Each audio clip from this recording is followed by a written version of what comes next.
Hello, everybody. Happy Tuesday. Welcome to Beyond the Arc. I am Ashley Nicole Moss, and today it is me and John Gonzalez in the building. What's up, John? How you doing?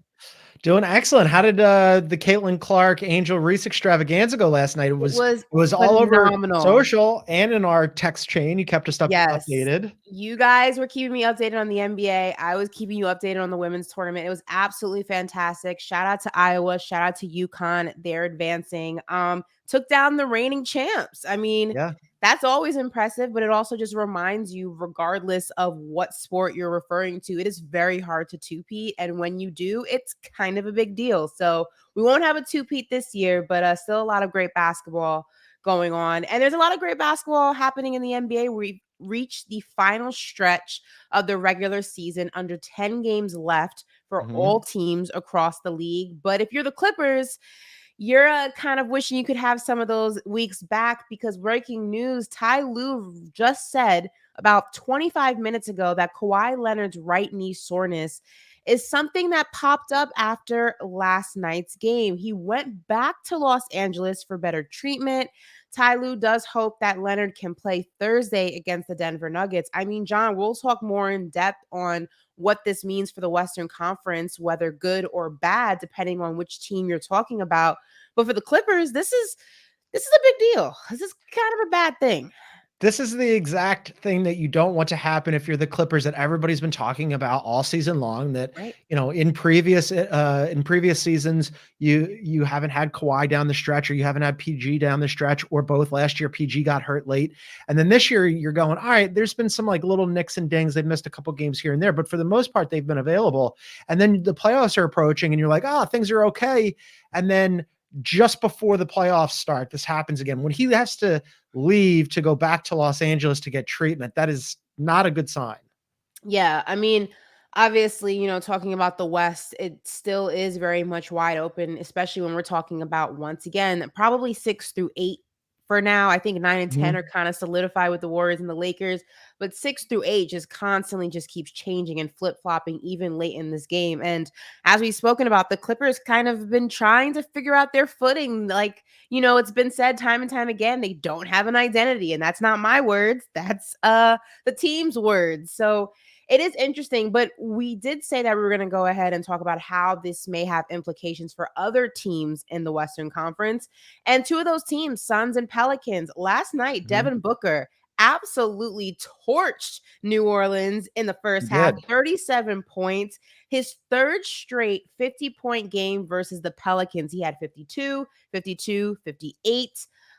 He actually has 8 of the 14 50-point games in Suns history. So Devin Booker is putting up crazy numbers. But when we talk about the Suns specifically, obviously they've been flip-flopping, play in, playoffs, play in, playoffs, I feel like, for the past 2.5 months. But the Pelicans not looking so hot despite their hot start and their hot trajectory, it looked like. The Pelicans are kind of falling apart, and that just may be what the Suns need to kind of finagle their way into that last playoff spot. Yeah, I'm not quite there on the Pelicans. They're completely falling apart. We'll get into that in a second, but Okay. for sure, Booker has their number. I mean, he went full Yeah. Caitlin Clark last night, supernova. He was shooting the lights out. Like, you were giving me Caitlin Clark updates, and I'm watching Booker just Yeah. drain three after three after three. I think it's interesting that KD and Booker have been pretty consistently fantastic this season.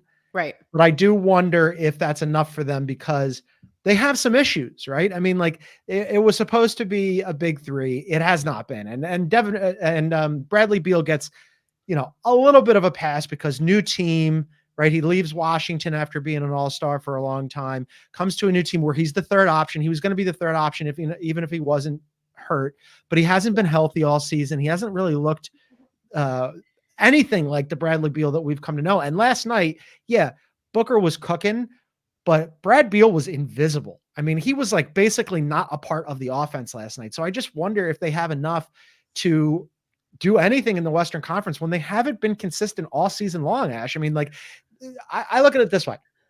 Okay, they beat the Pelicans last night in New Orleans, right? Good win Right. for them. But previously, they just lost to OKC without SGA.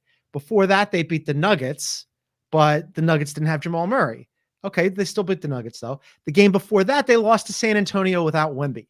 I mean, like this team can lose to anybody, and I guess they can beat anybody. So I'm just like, I'm not sold on the Suns. I mean, you speak about Bradley Beal, 13 points from him, 9 rebounds, 6 assists, almost a double double. He shot 62% from the field, 75% from the three. But to your point, numbers don't always tell the full story, Yeah, right? This wasn't a they didn't. full factor in the win. Even taking away, even taking away Devin Booker and his just crazy 52-point game, it seems like a lot of the times it's Booker, KD, and Bradley's like the weird middle child trying to figure out like where he Yeah, belongs, how he can get attention. Hey, look at me, I'm here too. And I don't know if that's in part because this big three, if you will, has always in some way, shape, or form not been able to play together. And that is then by byproduct affecting everyone knowing their roles. And KD and Booker do have a year on Bradley Beal in terms of chemistry. But it is interesting because I do think that although Grayson Allen has his games, last night only had that's your 11. You guy. can't expect, right, my guy, Grayson Allen, you can't expect him to have like these astronomical games that he's had throughout the season to kind of save you in a series. The reason you traded for Bradley Beal is because he was supposed to be your additional factor with Booker and Kevin Durant. And I wonder exactly how they're going to go ahead and combat that because the regular season is over. The time to figure that out is now over. Now it's, one and done if you're in the play in and, four chances if you're in a playoff series. I just don't know if they figured it out yet. Yeah, I don't think that they have. I mean, this was always going to take some time and be in an adjustment period, but Booker and Durant are two huge high usage rate players, right? Right. Previously, Brad Beal was one of those players too because he played in Washington and he was the guy. Now he comes to Phoenix and he's like, "Oh, I'm not the guy. I'm not even the second guy. I'm the third guy." But maybe not on some nights because some nights Grayson Allen, your guy, has it going. And like now all of a sudden he's the fourth guy. But wait a minute, some nights he's not even the fourth guy because then like Nurk could have a good game and Right. like now he's the fifth guy. And those numbers that you rattled off last night, when you look at his stat line, you're like, that's an okay stat line. I'm telling you, he was invisible until the fourth quarter. He started padding the stats when the Pelicans started making a run. The Pels were down big. They cut it Yeah. to single digits in the fourth quarter, which I want to get to in a second. And then all of a sudden, the Suns had to snap out of it again, and Bradley Beal was part of that. But that's another reason why I'm not really sold on the Suns, right? Because this season, post All-Star break, the offense has been pretty good. Ninth in offensive rating. The defense has not been good. Consistent. Yeah.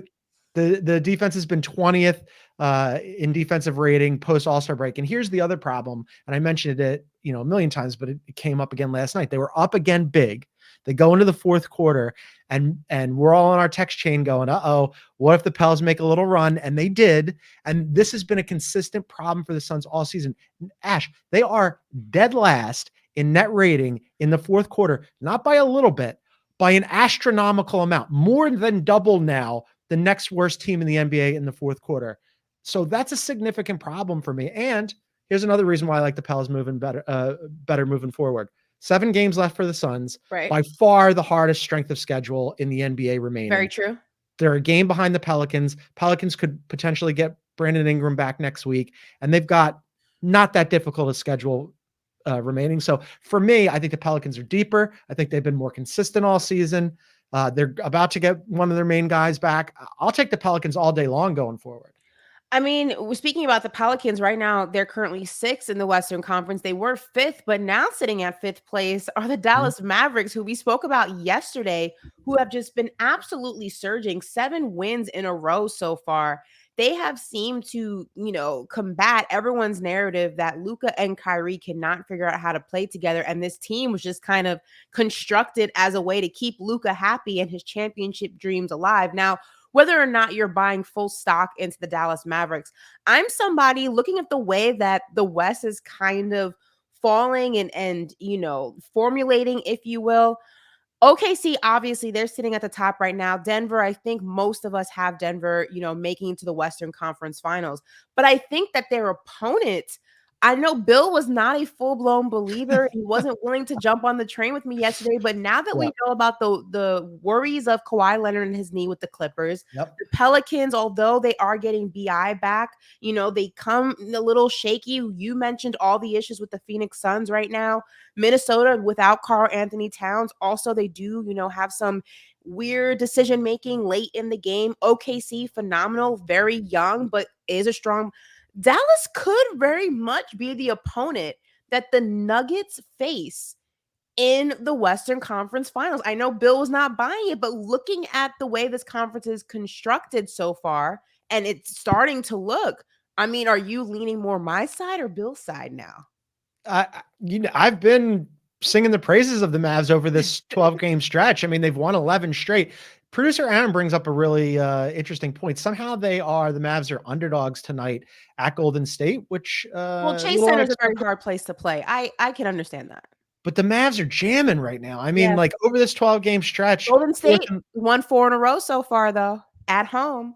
fair enough. They've looked They're better. at home tonight rather. They have looked better, and I think part of that was motivated by the Houston Rockets, who are nipping at their heels. But the Mavericks, nobody's playing better than in the NBA right now than the Dallas Mavericks. They're fourth Mhm. in offense and fourth in defense over that 12-game stretch. They've been pummeling teams offensively, and then as I've mentioned many times, but I think it's worth repeating, the defensive component is surprising, but I also think sustainable because Jason Kidd looked at what was happening with the team and reinserted Daniel Gafford as the starting center and put Derek Jones Jr. into the starting lineup. And then you've got Lively and Kleba coming off the bench. And now all of a sudden it's like, oh, we can throw some different looks at you defensively. And we've got some rim protection here. And oh yeah, Derek Jones Jr. is an awesome on-ball defender. And it Yeah. kind of papers over some of the problems that you have with Kyrie and Luka defensively. So, I mean, look, to your point, could they potentially make it to the conference finals depending on the path that they have in front of them? Yes, I do. And right now, I think the bigger thing is with Make sure you vocalize that to Bill tomorrow. Just to let I vocalized it to him all day on the show yesterday, and then last night when we were on HQ, and he's still not sold on Luka and Kyrie. He's got a Kyrie thing, you know this, but they're 2 games back of the Clippers, and Yeah. Kawhi just went back to LA for a knee injury. Yeah. If I'm the Clippers, I'm sweating this. I know there's only 7 games left, but I'm sweating it. You're also sweating it because, you're having the issues, James Harden's kind of showing his James Harden colors. It's about that time, Yeah, it's like the story of Cinderella where the carriage is starting to turn back to a pumpkin at midnight. James Harden's starting to turn back into James Harden around this time. Paul George, doing what Paul George does, but you really need Kawhi to go ahead and compete absolutely. with this talent in this Western Conference, especially with the way that the Mavericks are playing. But before we move on to Donovan Mitchell, Pelicans, Sun, Kings right now, I feel like are Mhm. probably the most interesting kind of Yes. area of this Western Conference. So, who do you feel is more likely to get out or fall in to the play in out of those 3 teams? This is a preview of I have to do Spotlight after we record this on CBS Sports Network, and this is the question that they are asking me after this. So it's good warm up. It's good practice. Okay, good job. Um, Here we go. no, it's you. You led me right into it. I'm still on the Pelicans. I think that the To Suns fall have been into way the too. play-in, or they're gonna No, remain no, in the no, no. playoffs? I'm keeping the Pelicans in the 6th seed and having the Okay. Suns and the Kings in the play-in, just because, as I mentioned, the Pelicans this season until like a week or 2 ago, they were top 10 in offense and defense. Brandon Ingram leaves, the offense falls into 12th. They're 3-3 without Brandon Ingram, but obviously they need his offensive punch. They've still been a really, really good defensive team, and that's sort of been their bread and butter. Whereas with the Suns, they've been up and down all season. I mentioned it. I mean, like, yeah, they go ahead and they beat the Pels at home last night. The Pels, for some reason, have been like an oddly not good team in New Yeah. Orleans. It's kind of strange. They've been better on the road, but they're just so inconsistent. They could win a game like that and then lose to the Spurs without Wemby. So I'm not sold on the Suns. And then the Kings are cooked with no Herter and no Monk. They're cooked. You might as well make your Cancun plans now because your season is not long for this world. So yeah, I'm on the Pelicans, and the other 2 teams are going to be in the plan. It's definitely gonna be interesting these last 7 to 8 games. Mm-hmm. Anything's gonna happen. We've been calling it the Wild Wild West. I actually, once I was a kid, saw Will Smith's Wild Wild West movie. That's a terrible movie. One of the worst movies I've ever seen in my life, and as a kid, I knew that. It's actually, and then I read his autobiography, And he actually chose to do that movie over The Matrix because he had just finished Independence Day and he didn't want to be boxed into that like action hero role. Sci-fi. Okay. Yeah, I bet he wishes he could take that decision back. But listen, we all make I bad didn't know choices. this until you told me that. Yeah, You told me that he at a was different offered the time. role as Neo in The Matrix right after Independence Day, and he chose to do Wild Wild West instead. So Sometimes we make mistakes in this world. while you guys digest that information and Google it if you don't believe A me, we're lot, going to a take a lot. quick break. And when we come back, we're going to talk about the injuries kind of plaguing a lot of these playoff and play-in teams and who is going to be the most affected by that. We'll be right back. One last shot to seal their fate. Who will earn the chance to be champions? It's the Coppa Italia semi-finals on CBS Sports Network and streaming live on Paramount Plus. Welcome back to the show, everybody. Ashley here, John here, and listen, we were talking injuries, and there's a lot to go around in A lot. conversation. We spoke, just a few minutes ago about Kawhi Leonard going back to LA to deal with his knee situation. Not a great sign for the Clippers, but he's not the only one across the league. First and foremost, Donovan Mitchell obviously has been dealing with a wonky knee himself, but he's And his also face. sending He, yes, and his he broken fractured nose and his fractured beak. nose. Yeah, Yeah. his situation here. But he's also sending very mixed signals to the Mhm. Cavs organization and the Cavs fans. And Cavs fans have been through a lot. But on March 30th, Donovan Mitchell, spoke about Dan Gilbert basically saying, we think he'll extend. And all I could imagine was, you ever see the Magic Johnson meme where he's like, I'm not going to be here. He's shaking his head. That's kind of like what I envisioned when I read that Dan Gilbert said this. But this is what Donovan Mitchell had to say about that. I think the biggest thing for me is I said it before to you earlier. I mean, obviously you have to ask that question, but my focus is I got a lot of things to focus on outside of that right now. To be honest, I got to focus on myself, getting back for this group, focus on us getting over this stretch and continuing to be ready when it comes time. So I'll handle that when it comes to and I understand you got to ask that question. I'm gonna give you the same answer. My teammates know me. At the end of the day, and we're going out there trying to find ways to win the championship. And it starts with days like tonight. But I know you have to ask, so I appreciate it. Okay. Now, if you couldn't hear that, it was a little bit low. I'll go ahead and give you the cliff notes. He basically said, quote, too early. I'll handle that when it comes. I understand you got to ask. We're going out there trying to find ways to win a championship. Well, 24 hours later, the next day, he was not happy with the outcome of the No, team's he was game. not. Listen to this. The full 48 minutes, it just wasn't there. You know what I mean? I told you at the beginning of the season, if we had these struggles at this point, then it's a problem. I mean, that can't happen. But at the end of the day, I can say all this now. We have to find a way to figure it out. I'm gonna say what I say now, but it's not gonna linger after tonight. We have to watch the film. We have to get back to what we do, but it can't happen. It's 1 through 15. It can't happen. It can't happen. There were a lot of curse words in there that we won't go ahead and play for you. But yeah, Donovan Mitchell's not happy. He's not happy losing. He's not happy with where the Cavs are currently. And some may say, look, the Cavs did the best that they possibly could with Donovan Mitchell being out of the lineup for the weeks that he was dealing with his knee and then his broken nose. They've been just kind of trying to stay afloat. Granted, they are still third in the Eastern Conference. Now, granted, I think that also says more about the Eastern Conference than it does the Cavs. But regardless of where you are in the argument, I just think that it's very idealistic for Dan Gilbert and the Cavs organization to think he's going to resign when, let's call a spade a spade, he didn't want to go there in the first place. Yeah. I mean, part of this, I think, is born from Dan Gilbert has been sort of not really in the mix, right? Because he had a stroke and then his son Right. passed and he hasn't really been fully engaged and around. And then somebody sticks a mic in his face and goes, hey, Donovan Mitchell's your best player. Is he going to come back? Yeah, of course we're going to sign him to an extension. I mean, he's not, I'm not sure he's got both hands on the wheel anyway. So I think it's just an owner being kind of optimistic about re-signing his best player. There has been so much smoke about him leaving this organization for so long that there seems to be a fire. right? I mean, like Yeah. Bill has been reporting forever that the Lakers would love to use the 3 picks that they'll have in the offseason in order to throw a package at Cleveland. You have been wishing forever, along with all the other Knicks fans, that he will end up a Knick.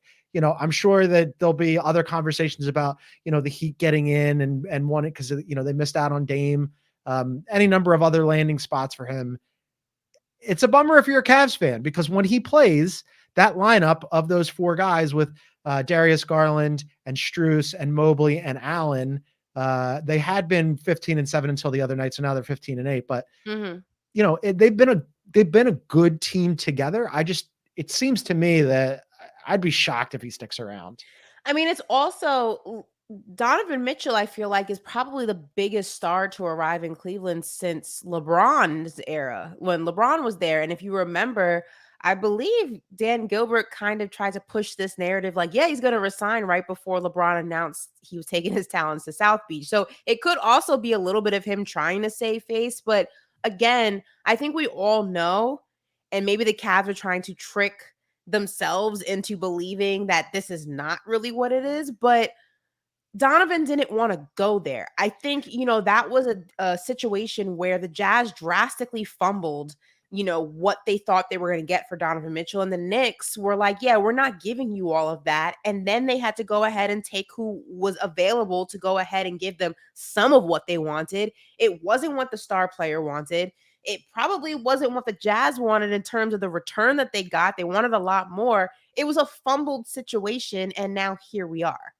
I think if you're part of the Cavs organization or you're a Cavs fan, there has to be a little bit of like self-denial, alternate universe in your head a little bit, Like because a you live in 76ers fan? Well, I mean, Philly, for all of its faults, Philly's a pretty fantastic, underrated city. Yeah. Cleveland is Cleveland. And yes. I hate to Yes. besmirch Cleveland, but I've done it so many times that at this point, what's the difference? Like if you're living in Cleveland and you're looking at teams and you're like, we don't have a whole lot here. We would love for Donovan Mitchell to stick around. If you're Donovan Mitchell, though, you just came from Salt Lake City, where you can't get a real beer after like 5 o'clock or without food, and you move it to Cleveland and you're like, so I don't blame Salt Lake him. City is below beautiful. Cleveland. It's beautiful. But Cleveland is below New York, LA, any of those places. So he's moving up slightly, slight ticks. I mean, slight ticks, but like that's a tough call for me on which city I'd rather live in, because Salt Lake City is really gorgeous and Cleveland is not. However, you can get like an actual beer in Cleveland, right? As opposed to Salt Lake City, you gotta go to certain establishments that have food, and they've got all kinds of crazy laws and whatever.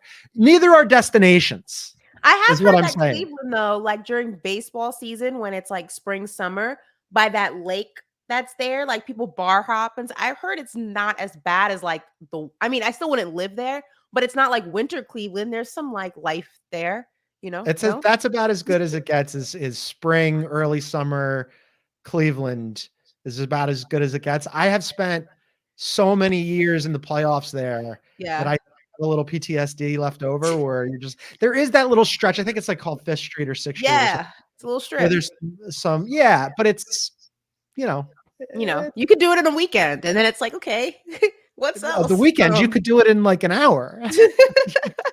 You don't even need the full weekend. You'll have the rest of your weekend available. This has turned into us crushing Cleveland. Hashtag we hate Cleveland. The whole point, I don't hate Cleveland. I just understand why, if you're Donovan Mitchell, and also just from a basketball perspective, like what's the ceiling for this franchise, right? I mean, this team in a bad year for the Eastern Conference, and they have had a bunch of injury issues. Garland was hurt. Mobley was hurt. He was hurt. But still, in a bad year for the Eastern Conference, are they really getting out of the East? Or are they even going to challenge the Celtics?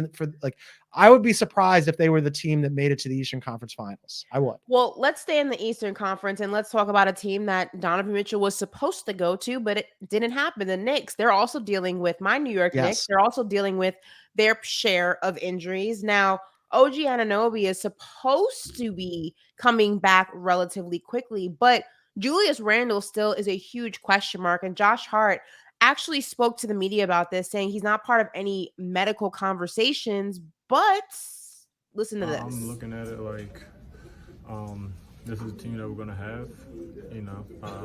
I think that's how we have to approach it. That those guys, aren't coming back, and then obviously we'll be pleasantly surprised if they come back. So, I'm not in those medical conversations or anything like that, so I don't know, but we gotta approach it every game and the end of the season that those guys aren't coming back, and if they do, be pleasantly surprised.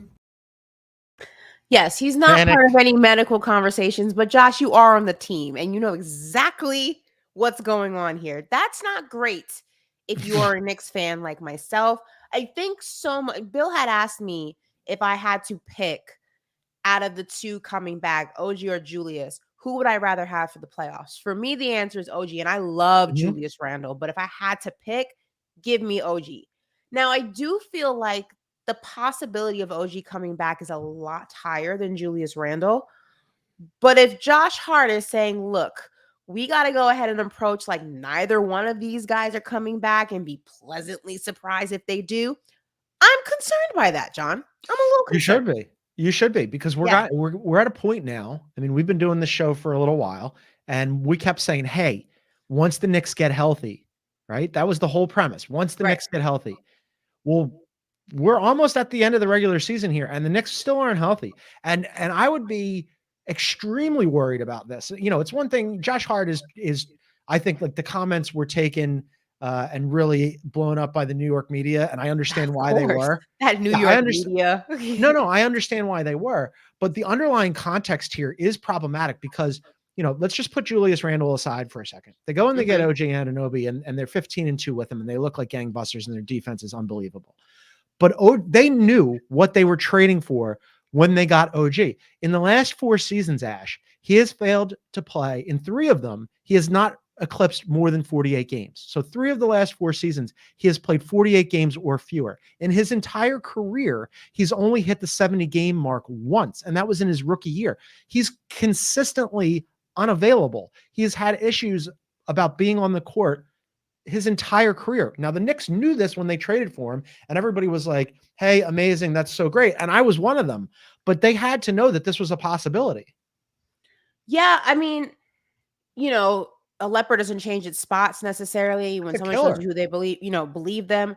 But I think that, you always hold out hope that it could be different with you. That's kind of like when you date a guy or a girl who use like walking red flag, and like you run into their ex, like, yeah, this person's no, they're going to be different with me. It's going to be, it's usually never is. Just want to put that I have a usually never different on my wall. I know exactly what you're talking about. It's never different.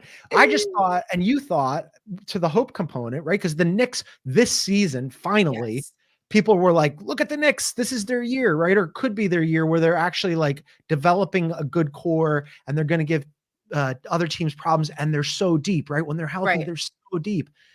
But man, as the playoffs approach, like that's my number one team with a bullet that I'm worried about. And to your point, the Knicks have lost 2 in a row. They play the Miami Heat tonight, who are currently 7th in the Eastern Conference. That's always a very strong rivalry. But, you are missing 2 big guys, 2 are your defensive edge. So it is going to be interesting, not only the outcome of this game, the rest of the games for the New York Knicks down the stretch, and how they can go ahead and combat, at least defensively. I think offensively, you're okay. The defense, I'm worried about if you don't have both of these guys or at least one of these guys on the court. When we come back, we have one more injury to discuss, and then we're going to go ahead and rank our top 5 teams that are going to be most affected by injuries, potential injuries, going into the playoffs. You came down here to tell us that your date is missing. I did not get ghosted. I think he was taken. You were dating as a way to face your divorce. Was I really the only thing holding you together, D? Damn. Ready or not, I am in search of a man with whom I had a beautiful connection. You can't hide. If anything feels off, we'll go. Off. Murderer. Who are you? Diara.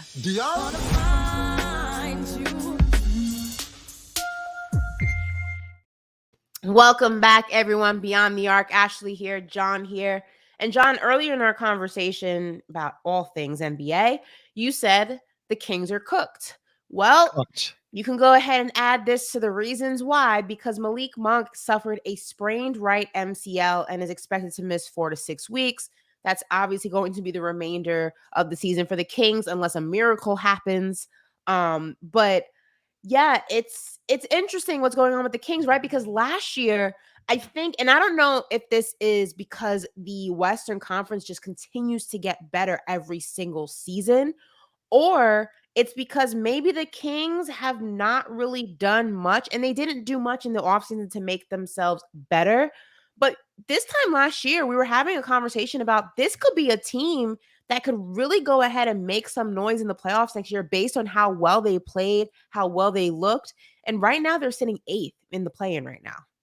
Yeah, the West is really brutal. Last year, part of the attraction for the Kings was, hey, it's been 17 seasons since they made the postseason, and Sacramento was starved for a winner. And aren't they fun? They're still fun. They still score. They can't defend anybody, and they especially can't defend anybody when they're closing out with Monk and De'Aaron Fox and Sabonis on the floor at the same time. The defensive rating when those guys are on the floor together is just absolutely atrocious. But now you don't even have Monk, and that sucks for a couple of different reasons. One, he's one of your best scorers. He's in the sixth man of the year conversation. So just like going forward without him and Kevin Huerter, by the way, who now has a shoulder injury, I believe, and he's done for the season as well. That's two of your best bench players on a team that's not deep to begin with. So now you're looking at a game where you're like, all right, we're going to need more from Harrison Barnes, who's starting to get a little bit older. And we're going to need more from Keegan Murray, who I thought was going to really take the jump this season, but kind of hasn't. And maybe we can get more from Mitchell, but there's a lot of maybes in there in a Western Conference that's stacked with much more certainty than the Kings have. And then I just wanted to bring this last point up. It sucks for Monk, man. He was having a good year and he's going into free agency this offseason. I thought that he was going to get paid. Maybe he still will because, you know, it's an MCL and they're expecting him to be okay in 4 to 6 weeks, kind of the same way that Joel Embiid was. But man, it's brutal timing for the Kings. Yeah, I mean, it's not great. I mean, to your point, Malik Monk, 26 years old. So MCL is not a make or break situation for somebody that young, but you do know how finicky organizations can be with giving out money to a guy coming fresh off of an injury. Which then goes ahead and brings me to our Power Ranking Tuesday conversation. With all the injuries around the league, whether you're officially on the injury report or you're just dealing with a nagging injury, Kawhi in his knee, Donovan Mitchell in his knee or his nose, depending on the day, we wanted to go ahead and rank the top 5 teams that will be most affected by injuries going into the playoffs. So let's go 5-1. We're going to go save the quote unquote best. I can't say injury and best in the same sentence. I'm putting that in air quotes for people who can't see me and you're just listening to this wherever you may be listening to your podcast. Let's start with 5. East Coast, West Coast. Where are you going with the 5th one? Well, we have new information now, right? So with the Clippers. So I think we're going to have to throw the Clippers in here somewhere. I think so too. You know, I think we're going to be in alignment on who's at the top of the list. We haven't mentioned 2 other teams that I think we should before we figure out who's going to get slotted into that 5 spot. The Wolves and Karl Anthony Towns. Right. Karl's not back yet. And yet, I think like he should be on this list. The Wolves probably should be on this list just because, you know, taking him off of that team, there were some serious concerns about what the Wolves would look like. Since he went out, 8-4 without Cat.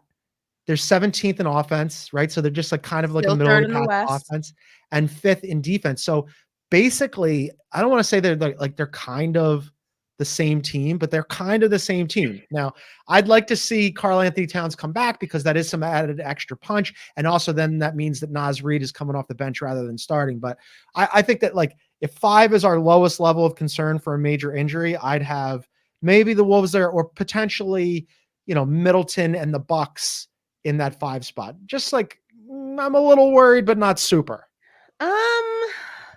I actually would have the Bucks a little bit lower, only because I'm also concerned about Giannis to a degree. And I think that when Chris Middleton's not on the floor, we don't always get the best version of Giannis. We saw that kind of last year in the playoffs. Granted, they didn't have Damian Lillard, but I think there's still concerns about Damian Lillard and Giannis as a duo. I would have them ranked a little bit lower, but I do agree with the Timberwolves probably being 5th, being least concerning, just because they've been able to stay afloat very well in a conference that's very competitive. So I would put the Timberwolves at 5 for sure. All right. So we got Timberwolves at 5. Who did I have for Clippers 4 or lower? I have the Clippers higher now because of Kawhi. I mean, like that's everything for them, right? Okay. Who did I have higher than that? You want to go Philly? I had Philly higher too. Everybody's higher right now for me. What I about the had Knicks? You want to Wolves. put the Knicks at 4? The Knicks are Because number the one Knicks for have been me. able to win a lot of games without Julius and OJ, and they've been without them for months. So I'm trying to formulate my list here on the fly. Give me your list while I'm doing mine. I would probably go Minnesota. Uh-huh. I would go New At York 5. at 4. Okay. Okay. I would go Bucks at 3. I'm putting Bucks at 3 because I still give them the benefit of the doubt with Giannis. I still give them the benefit of the doubt with Dame, although Chris Middleton not being in the mix is huge for me. I would then go probably 2 would be Clippers. I just think obviously Kawhi is a big question mark, but also I'm not a believer in James Harden. I think I have said that time and time again. And I think you may not like this, John. Okay, hit me. You're not going to like it. I'm going Philly because I feel like Joel Embiid coming back is a mistake. And I feel like it will do more harm than good for what Philly wants to do in the long run. It may not do more harm than good in the immediate future. Obviously, statistically, the 76ers are drastically better when Joel Embiid is on the floor. And we saw that he was having one hell of a season before he went down with his injury. Some may say he was giving Jokic a run for his money as an MVP candidate. I just don't know if I would bring him back when I know for a fact he's not 100%. I don't know. I don't know. Well, I mean, yesterday we were talking about, hey, he's making his return. It's imminent. It could be tonight against OKC. And then like shortly after we were done the show, Embiid ended up on the injury report as out tonight versus OKC. Now that could potentially change, right? Mm-hmm. So then everybody goes, all right, well, let's see when how Joel looks at shoot around on Tuesday morning prior to the game. Guess who wasn't at shoot around this morning, Ashley? Joel Embiid. Ah, it's amazing. So, just when I start to believe again, they're like, you're an idiot. Never believe. I'll read my list for you and then you can react. We'll go in reverse order because I got Minnie and Kat at 5. Uh-huh. The Bucks and Middleton at 4. Okay.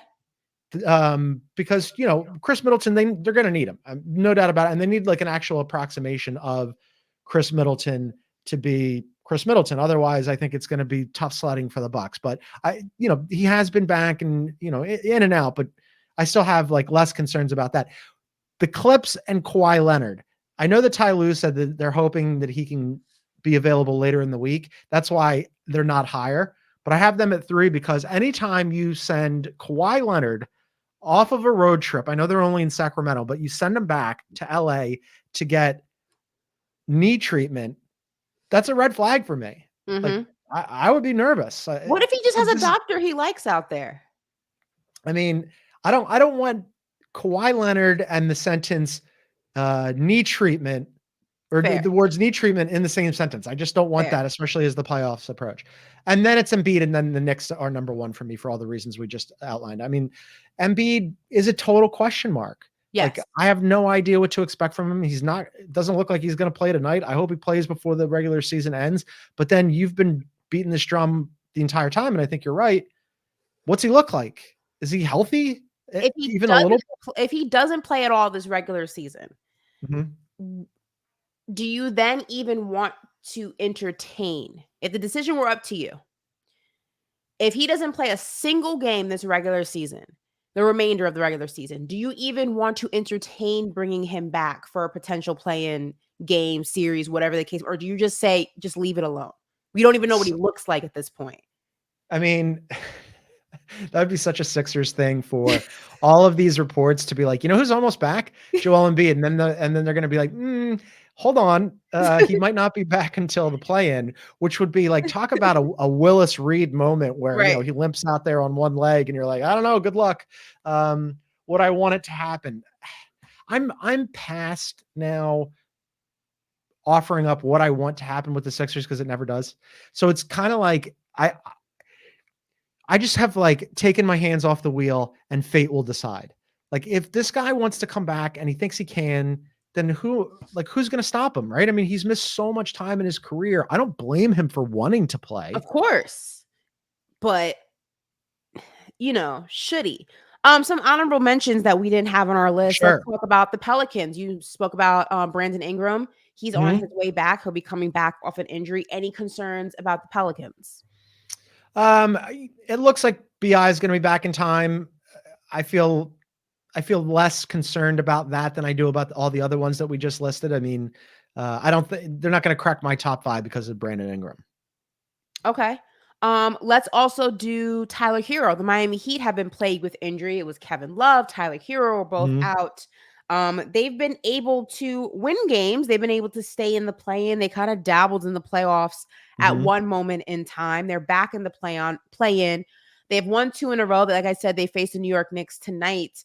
Do you see, I interviewed Kevin Love a few days ago. I saw that. Great interview. Spotlight, and I asked him about this, and he said, look, you can never count out the Miami Heat. Speaking about the magic of last season when they went to the finals as an 8th seed. Do you see that again? I mean, I don't know.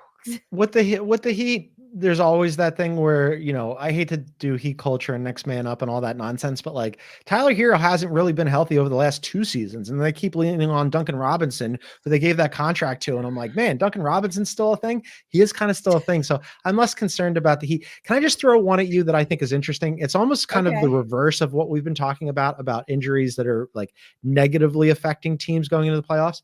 I know we don't spend a lot of time talking about the Atlanta Hawks. We do a ton of conversation about the 9-10 in the Western Conference because of the Warriors and the Lakers.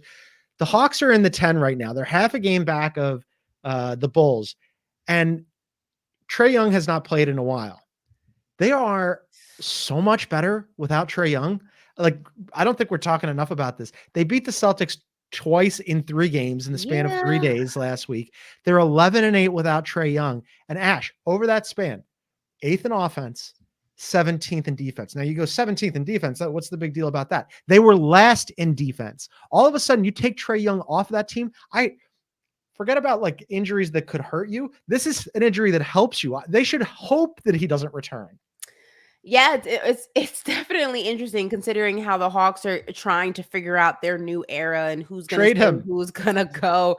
This is not helping Trae Young's case. The fact that the Hawks look better without him than with him. I want to talk Russell Westbrook real quick before we close the show. Russell Westbrook's back from his injury that he, was dealing with. And yesterday was the 5-year anniversary of, Westbrook's historic 2020 triple-double, which he had after Nipsey Hussle passed away, who was a huge Russell Westbrook fan, and Russell Westbrook was a huge Nipsey Hussle fan. And there's a video that has gone viral of Westbrook with a Hornets fan who clearly is not a Westbrook fan. And we have the photo here. So I just want to describe it so that people can kind of go ahead and just visualize this if you haven't seen the video. So Westbrook is leaning over the bench. I don't know whose bench that is, or it's just the courtside seats with this Hornets fan in a Hornets jersey, a black t-shirt underneath the jersey, but the real icing on the cake here is this grown man has a balloon hat on his head, like the ones you get at like children's birthday parties where like they twist it into weird shapes and they put it on your head. And apparently this fan was disrespecting Russell Westbrook, calling him out of his name or something like that. You can't really make it out in the video. There's a lot of background noise, but you can hear Westbrook saying, "Don't disrespect my name. Do you understand me? I don't give a blank." Westbrook obviously has had a lot of issues with fans throughout his career. But like arguing with a man in a balloon hat for me is where I got to draw the line. Like when we put this in the group chat, you pleased on the balloon hat, and like you really are like, I don't understand why Russ is engaging the balloon hat man.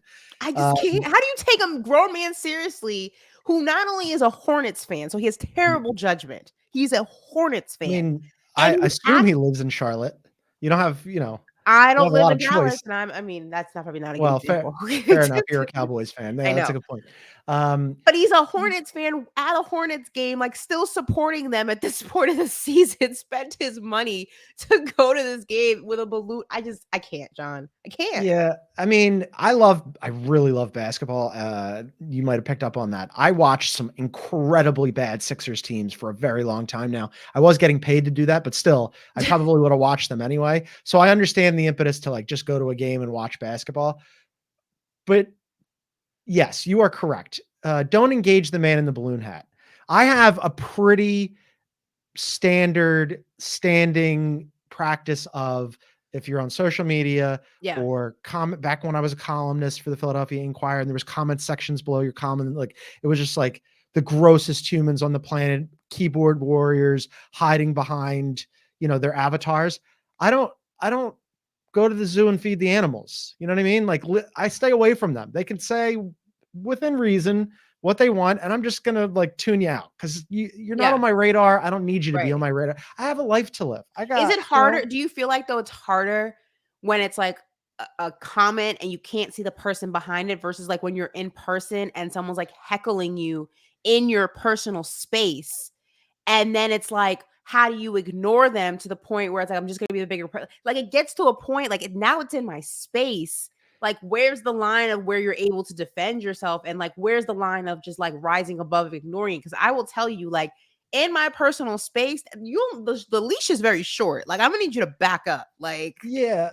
I mean, that goes to always been a conversation, right? About if you're a fan, what does that entitle you to do because you bought a ticket? And I think like heckling within like reason is fine.